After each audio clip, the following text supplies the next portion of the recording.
Hello everyone, कैसे आप सब। स्वागत है आपका अपना यूट्यूब चैनल आदर्श अकेडमी में।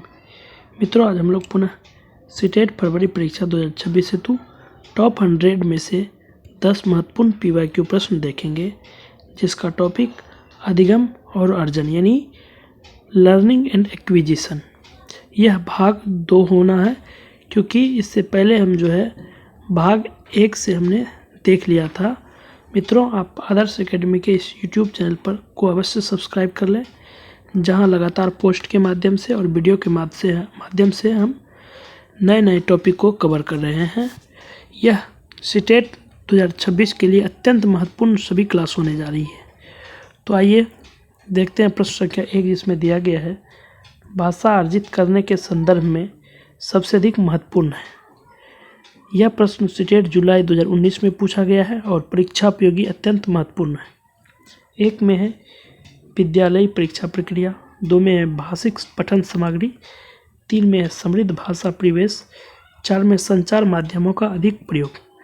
यानी भाषा अर्जित करने के संदर्भ में सबसे महत्वपूर्ण है कि समृद्ध भाषा परिवेश होना आवश्यक होता है। इसलिए प्रश्न संख्या 1 का सही उत्तर है 3। जब समृद्ध भाषा परिवेश होगा, यानी आप अपने विद्यालय में चित्रों के माध्यम से, किसी मानचित्र के माध्यम से, किसी विज्ञापन के माध्यम से, किसी पिक्चर के माध्यम से आप बच्चों को इस प्रकार का एनवायरनमेंट यानी वातावरण उपलब्ध कराएंगे, तो बच्चे में भाषा अर्जन करने की क्षमता अत्यधिक विकसित होगी।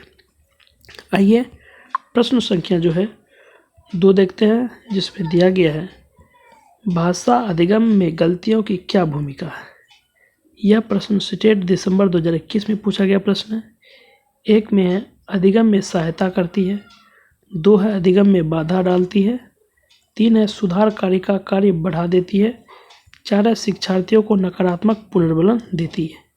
तो प्रश्न संख्या 2 का सही उत्तर होगा 1, यानी भाषा अधिगम में जो गलतियां होती है वह अधिगम में सहायता करती है। बच्चे अपनी गलतियों के माध्यम से सीखते हैं, उस पर खोजबीन करते हैं, नए नए तरीक़ों से उस पर चर्चा करते हैं, इसलिए वह गलतियां अधिगम में हमें सहायता करती है। प्रश्न संख्या 3 देखते हैं, जिसमें दिया गया है भाषा अर्जन होता है जब। यह प्रश्न सीटेट जनवरी 2022 में पूछा गया प्रश्न है।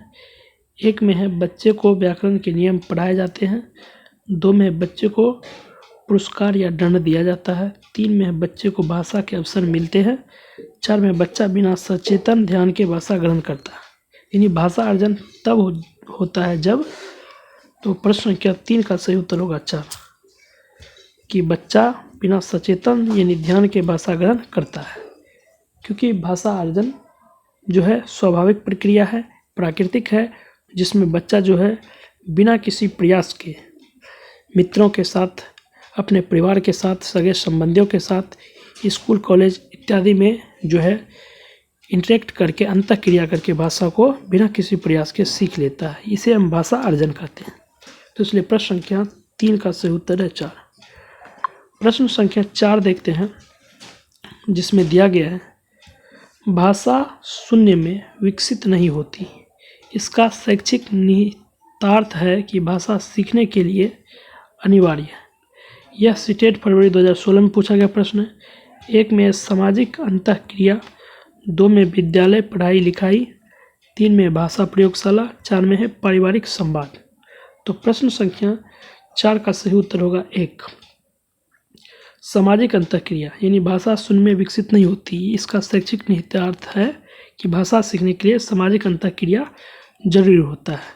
लेवागोत्स्की मानते हैं कि बच्चे समाज से इंटरेक्ट करके, अंतःक्रिया करके, परस्पर क्रिया करके हेर फेर करके बच्चे भाषा को सीखते हैं। इसलिए भाषा सीखने में समाज का बहुत ही महत्वपूर्ण भूमिका होती है। प्रश्न संख्या 5 देखते हैं, जो प्रश्न सीटेट सितंबर 2016 में पूछा गया प्रश्न है।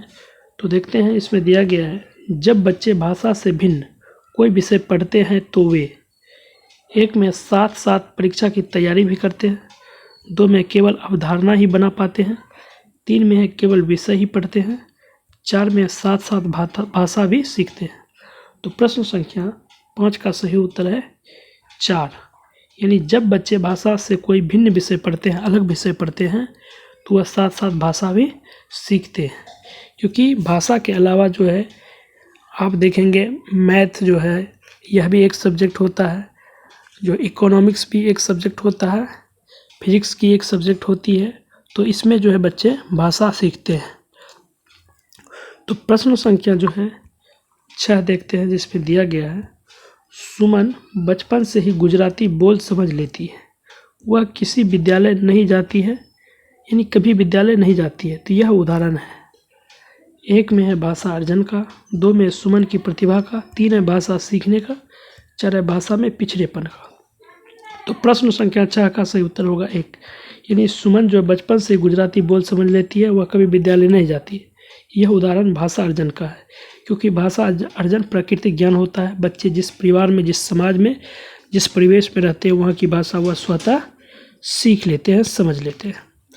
प्रश्न संख्या जो है 7 देखते हैं, जिसमें दिया गया है, पहली दूसरी कक्षा के बच्चों के साथ भाषा सिखाने के लिए ज़रूरी है कि उन्हें, यह प्रश्न स्टेट सितंबर 2015 में पूछा गया प्रश्न है। 1 है बात कहने के तरीकों का अभ्यास करवाया जाए, 2 है कविता गाने के अधिकाधिक अवसर दिए जाए, 3 है पारस्परिक संवाद के लिए प्रोत्साहित किया जाए, 4 है अपने उच्चारण पर विशेष ध्यान देने के लिए कहा जाए। तो प्रश्न संख्या 7 का सही उत्तर होगा 1, यानी पहली दूसरी कक्षा के बच्चों को भाषा सिखाने के लिए ज़रूरी है कि उन्हें बात कहने के तरीकों का अभ्यास करवाया जाए। क्योंकि बच्चे जो है पहली और दूसरी कक्षा के बच्चे अबोध बालक होते हैं, जिससे किसी भी प्रकार की अधिक समझ नहीं होती, इसलिए बच्चों को बात कहने के तरीकों का अभ्यास करवाया जाए। तो प्रश्न संख्या 7 का सही उत्तर है 1। प्रश्न संख्या जो है 8 देखते हैं, जिसमें दिया गया है, भाषा अर्जन के संबंध में कौन सा कथन उचित नहीं है। यह प्रश्न स्टेट सितंबर 2015 में पूछा गया प्रश्न है।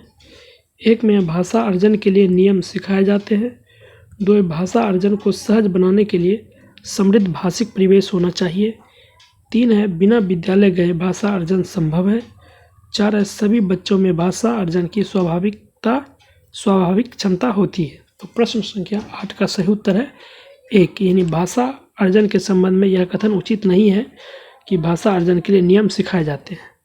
यह जो है नेगेटिव जो है, इसलिए नेगेटिव प्रश्न का सही उत्तर है 1, क्योंकि भाषा जो है अर्जन को सहज बनाने के लिए समृद्ध भाषिक परिवेश का होना जरूरी है, जैसा कि हम ऊपर के प्रश्नों में देख चुके हैं।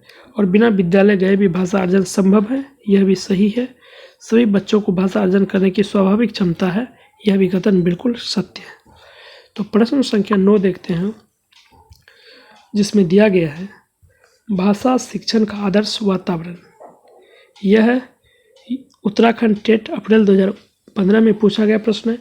1 में विद्यार्थियों को अभिव्यक्ति की पूरी आज़ादी, 2 है भाषागत शुद्धता पर बल, 3 है अध्यापक का एकालाप, 4 है दृश्य श्रव्य सामग्री का प्रचुर उपयोग। तो प्रश्न संख्या 9 का सही उत्तर है कि भाषा शिक्षण का आदर्श वातावरण विद्यार्थियों को अभिव्यक्ति की पूरी आज़ादी देती है। तो प्रश्न संख्या जो है 9 का सही उत्तर है 1, क्योंकि भाषा शिक्षण से ही बच्चों के अंदर जो है स्वतंत्रता की जो है समझ विकसित होती है, अपने अधिकारों के लिए जो है वह स्वतंत्र होता है, इसलिए प्रश्न संख्या 9 का सही उत्तर 1। आज का हमारा आखिरी प्रश्न है 10, जिसमें दिया गया है, बच्चों को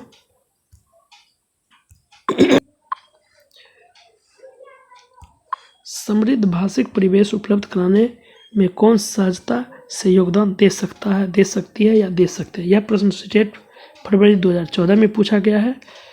तो प्रश्न संख्या 10 में कोड दिया गया है। 1 में है भाषा प्रयोगशाला के अभ्यास, 2 है स्वयं शिक्षक का भाषा प्रयोग, 3 है कक्षा में प्रदर्शित चार्ट, 4 में पुस्तकालय में रखी पुस्तकें।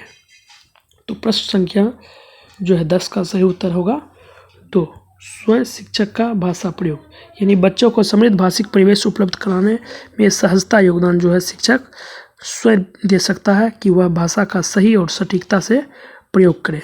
तो मित्रों, आज की कक्षा हमारी यहीं जो है समाप्त होती है। हमारी सभी कक्षा बहुत ही खास और महत्वपूर्ण होती है, तो इसलिए आप जो है हमारे आदर्श एकेडमी के इस यूट्यूब चैनल को अवश्य कर सब्सक्राइब कर लें, ताकि हमारे पोस्ट के माध्यम से वीडियो के माध्यम से जो भी नोटिफिकेशन हो आप तक आसानी से पहुंच सके।